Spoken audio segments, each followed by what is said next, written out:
அக்கா தங்கச்சி சாமி யாருக்கு வரும்? அதனால எந்த சாமிங்க அக்கா தங்கச்சி அப்படின்னா, பேச்சி ராக்காயின்னு சொல்லுவாங்கல்ல. ராக்காயி அக்கா, பேச்சி தங்கச்சி அப்படின்னு சொல்லுவாங்க. ஒரு சில இடங்கள்ல மாற்றியும் சொல்லுவாங்க. சரி, அந்த தெய்வம் யாருக்கு வரும்? அக்காளும் தங்கச்சிக்கும் தானங்க வரணும். அக்காளுக்கும் தங்கச்சிக்கும் அந்த சாமி அவங்க மேலே வந்துச்சு அப்படின்னா, அக்காளும் தங்கச்சியும் ஒரே கும்பல ஒரே பங்காளிகள்ல அண்ணன் தம்பியை கட்டினா தானங்க அந்த கணக்கு வரும். அப்படி இருக்கும்போது அக்கா தங்கச்சி சாமி உண்மையிலேயே இருக்கிற அக்காள் தங்கச்சிக்கு தான் வருமா, இல்லை மாற்றி வருமா? அதுதான் இன்னைக்கு நான் அறிஞ்சதை அறிவோம் நண்பர்கள்ட்ட பகிர்ந்து கொள்ள ஆசைப்படுறேன். சரி, அதுக்கு முன்னாடி பேச்சு யாரு, ராக்காயி யாரு, அந்த சாமியோட சக்தி என்ன? பேச்சு எப்படி அப்படின்னா, அதாவது பெரியாச்சியும்பாங்க, வாரிசு விருத்தியை கொடுக்குற தெய்வம். அதே சமயம் மகப்பேரை சுகப்பிரசவமா பிள்ளைய பெற்றெடுத்து கொடுக்குற தெய்வம். அந்த மக்களுக்கு, அந்த மகளிர்களுக்கு, அந்த மகப்பேறு பெண்களுக்கு அந்த தாயே மருத்துவச்சியாக வந்து மருத்துவம் பார்த்து சுகப்பிரசவமா தாயையும் பிள்ளையும் எடுத்து கொடுக்குமா. அப்பேற்பட்ட தெய்வம் தாயி பேச்சு. அது மட்டும் இல்லை, பேய்களை அரசாலும் இளவரசி. இந்த பேய்கள்லாம் யாருக்கு கட்டுப்படும் அப்படின்னா, அந்த சுடலமாடனுக்கு அடுத்து பேச்சுக்கு கட்டுப்படும். பேய்களெல்லாம் கட்டி அரசாள்ற தெய்வம், பெருந்தெய்வம் தாய் பேச்சு. ரொம்ப எப்படி சொல்லுதுன்னா, எந்த முகம் காட்டுறோமோ அந்த முகம். உக்கிரமாக இருந்தோம் அப்படின்னா உக்கிரமான முகம், சாந்தமாக இருந்தோம்னா சாந்தமான முகம். பேச்சு அப்படின்னா எப்படி சொல்றது, நீதியான தெய்வம். அரசனையே எதிர்த்து அரசனையே பழி வாங்கின தெய்வம் தாய் பேச்சு பெரியாச்சி. அதோட சக்தி எண்ணற்ற. மாங்கல்ய பாக்கியத்திலிருந்து, வாரிசு விருத்திலிருந்து, பிள்ளைகளுக்கு ஏற்படுற உடல் நல குறைபாடுலேருந்து, பில்லி சூனியம் செய்வினை ஏவல் இது போன்ற தீய சக்திகள்லேருந்து எல்லாத்தையும் காத்து வர்ற ஆகச்சிறந்த தெய்வம் தாய் பேச்சு. சரி, ராக்காயி ராக்காயி எப்படி அப்படின்னா, அசைவத்தை விரும்பி ஏற்கிற தாய்.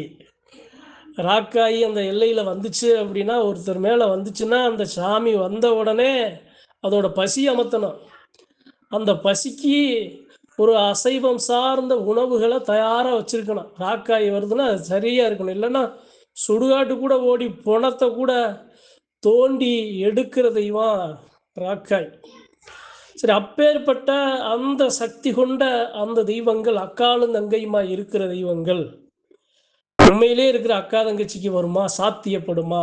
இப்போ ஒரு கும்பல அண்ணன் தம்பி இருக்காங்க, அந்த அண்ணன் தம்பி அக்கா தங்கச்சியை கட்டியிருக்காங்க, அந்த 2 பேரும் சத்தியமாக உண்மையாக நீதியான வழியில் வந்தாங்க அப்படின்னா அவங்களுக்கு பேச்சியும் வரும், ராக்காயும் வரும். ஆனால் பெரும்பாலான எல்லைகள் அப்படி இருக்காது. அப்படி அக்கா தங்கச்சியை திருமணம் செய்ய முடியாத பட்சத்தில் பங்காளிகளுக்கு வேற ஒரு மாற்றி வந்தாலும் சாமி வந்த உடனே அந்த 2 பெண்மணிகளும் அக்காலும் தங்கையுமா அந்த இடத்துல மாறிடுவாங்க. 2 பங்காளி அவர்களுடைய மனைவிக்கு சாமி வருது அப்படின்னா, சாமி வர்றது வரைக்கும் பேசிக்க மாட்டாங்க. சாமி வந்து சாமி ஆடும்போது ஒரு அக்காளுக்கும் தங்கைக்கும் இருக்கிற ஒரு பந்த வாசம் அந்த சாமியாடி 2 சாமியாடிகளுக்கும் தெரியும். இப்படி சொல்லிட்டா வலப்பக்கமும் இடப்பக்கமும் நின்று காத்து அழைச்சி வர்ற தெய்வம் தாய் பேச்சியும் ராக்காயும். சரி, அப்பேற்பட்ட தெய்வங்க எதுக்கு எல்லையில், குலதெய்வ எல்லையில் அப்படி ஏன் நிற்கிது, ஏன் ஒன்றா நிற்கிது? பெரும்பாலான எல்லைகளில் ஒன்றா ஏன் பேச்சு மட்டும் இருக்க வேண்டியதானே, ஏன் ராக்காய் மட்டும் இருக்க வேண்டியதானே? எதுக்கு 2 தெய்வமும் ஒரே இடத்துல இருக்குது பெரும்பாலான எல்லைகளில்? அதுதான், இப்போ ஒரு தாய் இருக்குன்னா அந்த இடத்துல மையம் இருப்பார். அதே மாதிரி தான் அக்கா இருந்தால் தங்கம் இருக்கும், தங்கம் இருந்தால் அக்கா இருக்கும். அது மாதிரியான சொந்தங்களுக்குள்ளேயும் சரி, அந்த தெய்வங்களுக்குள்ளேயும் சரி, பந்த வாசத்தில் நெருக்கமான தெய்வம் தான் இந்த 2 பெண் தெய்வமா. சரிங்க. சரி, இந்த தெய்வத்தை நாம் எப்படி உணர்றது? பேச்சு இவங்க மேலே தான் வந்திருக்கு, ராக்காய் இவங்க மேலே தான் வந்திருக்கு அப்படிங்கிறத எப்படி நாம் உணர்றது? ஒரு சாமி வருது அப்படின்னா அந்த சாமி வந்தது அந்த இயற்கை சொல்லும், இயற்கை சாட்சியாக சொல்லும், வந்தது நான் தான். அப்படி இல்லைன்னா இன்னொரு சாமி வந்து அந்த சாமி சாட்சியாக சொல்லும். அப்படி இல்லைன்னா இன்னொரு ஆண் தெய்வம் வந்து அந்த ஆண் தெய்வத்தை இந்த தெய்வம் பேச்சியோ ராக்காயோ போய் அந்த ஆண் தெய்வத்தை அழைக்கும். ஒரு சாமி வந்துச்சு அப்படின்னா, எங்கடா என் அக்கால எங்க, என் தங்கை எங்க, என் அண்ணன் எங்க அப்படின்னு தேடுற தெய்வங்கள் தான் இது மாதிரி தெய்வங்கள். நான் வருவேன், நான் சாமியை மட்டும் நான் ஆடுறேன், அந்த எல்லையில் நிற்கிறேன், மக்களுக்கு அருளாசி கொடுக்குறேன்னு மட்டும் போயிடாது. எங்க என் தங்கை எங்க, எங்க என் அக்காலங்க, எங்க என் அண்ணன் எங்கன்னு தேடுற தெய்வம் இந்த பேச்சியும் ராக்காயும்.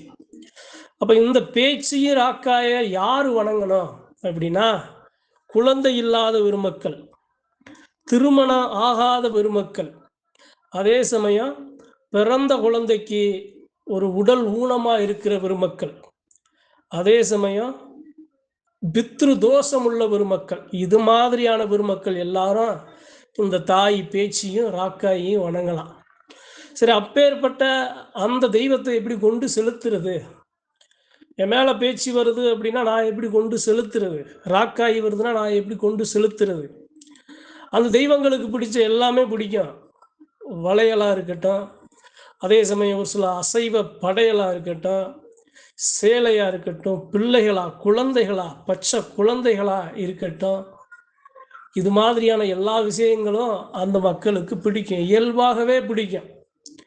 அப்பேற்பட்ட இந்த 2 தெய்வங்கள் யாரோட எல்லையில் இருக்கோ அந்த எல்லையில் இருக்க மக்கள் எல்லாரும் கொடுத்து வச்ச பெருமக்கள். இப்போ பேச்சு இருக்கு அப்படின்னா சாதாரண தெய்வம் இல்லைங்க. சாதாரண அதோட அம்சம் நிறைய இருக்கு. காட்டு பேச்சு, வனப்பேச்சு, நெட்டப்பேச்சு, குட்டப்பேச்சு, இது மாதிரி பல அம்சங்கள் இருக்கு. வனப்பேச்சு. அப்ப ஒவ்வொரு அவதாரமும் அந்த தாய் பேச்சு, அந்த ஆதிபரா சக்தி அது எடுத்த அந்த அவதாரம். இந்த தாய் பெரும்பாலான சுடலமாடை இருக்கிற இடத்துல இந்த தாய் இருக்கும். சுடலமாடனை அவருடைய கோபத்தை, அவருடைய உக்கிரத்தை நிதானப்படுத்தி அவரை சரியான நிலை நிறுத்துற பெருந்தெய்வம் தாய் பேச்சு. சுடலமாடை வர்றாரு அப்படின்னா அந்த சுடலமாடை கொடுக்குற அந்த படையில் அவர் எரிகிற அந்த ஆகாச சூறை சுற்றி பேய்களும் பிசாசுகளும் பின்னாடியே எப்படா அவர் கொடுப்பாரு நம்ம சாப்பிடுவோம்னு போகுமா. அப்போ அதில் 1-2 மீறி அந்த சாமிகிட்ட போகும்போது அந்த இடத்துல பேச்சு வந்து அதை கட்டுப்படுத்தி அதை சரி பண்ணுமா. சுடலமாடை போய் வர்ற வரைக்கும் பேச்சியோட அருள் நிற்காது. போய் அவர் போகிறாரு, கொடைக்கு போகிறாரு, அவர் ஊர் சுற்றி வர்றாரு, பவனி வர்றாரு, மயானக்குள்ளே போகிறாரு அப்படின்னா அவர் போய் எல்லாம் சேர்ந்து வர்ற வரைக்கும் அந்த தாய் பேச்சு அந்த அருள் இறங்காது. அப்பேற்பட்ட பெருந்தெய்வம். பெரியாட்சிங்கிறது எப்படி சொல்கிறது அப்படின்னா பேசுகிற தெய்வம். முதியோர்கள்ட்டையும் சரி அந்த குல மக்கள்கிட்டையும் பேசுகிற தெய்வம். எல்லா நோய்க்கும் மருந்து இருக்கும். என்ன இது மாதிரியான மருந்து? எனக்கு இந்த பிரச்சனை இருக்குது, கைவலி, கால்வலி, உடல் வலி, தலைவலி அப்படின்னா இந்தா போய் இந்த மூலிகையை எடு, இந்த மூலிகையை எடுத்து இதை இப்படி சாப்பிடு, இது சரியாகும்னு மருத்துவச்சியா வைத்தியத்தை சொல்லி கொடுக்குற தாய் தான் பேச்சு.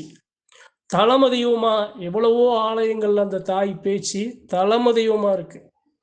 பொங்க வச்சு ஒரு அழகான அசைவ சிறப்பு கொடுத்து அந்த தாயை வணங்கி வந்தோம் அப்படின்னா அந்த தாய் நிழல் போல நம்ம கூட நிற்பா. அப்ப இந்த பதிவில் இந்த தாய், அக்கா, தங்கச்சி யார் மேலே வரும் அப்படின்னு சொல்ல காரணம் என்ன அப்படின்னா, ஒரே குடும்பத்தில் அக்காலும் தங்கையும் அண்ணன் தம்பி கட்டினாங்க அப்படின்னா அவங்க மேலே அந்த சாமி வர்ற பிராப்தம் கிடைச்சிருந்துச்சு அப்படின்னா 2 பேரும் மேலேயும் இந்த தாய் பேச்சு ராக்காய் வரும். அப்படி இல்லை அப்படின்னா 2 வங்காளிய வந்தாலும் சாமி வந்ததுக்கு அப்புறம் அக்காலும் தங்கச்சியா அந்த சாமி நிற்கும். அதுதான் சத்தியமான உண்மைன்னு சொல்லி இந்த கணத்தில் அந்த தாய் பேச்சியையும் ராக்காயையும் பரிபூரணமாக வணங்கி இந்த பதிவை அந்த தாயை சுமந்து ஆடுற சாமியாடி பெருமக்களுக்கு பகிர்ந்து கொள்ள ஆசைப்படுறேன். நன்றி, வணக்கம். மற்றும் ஒரு பதிவில் சந்திப்போம்.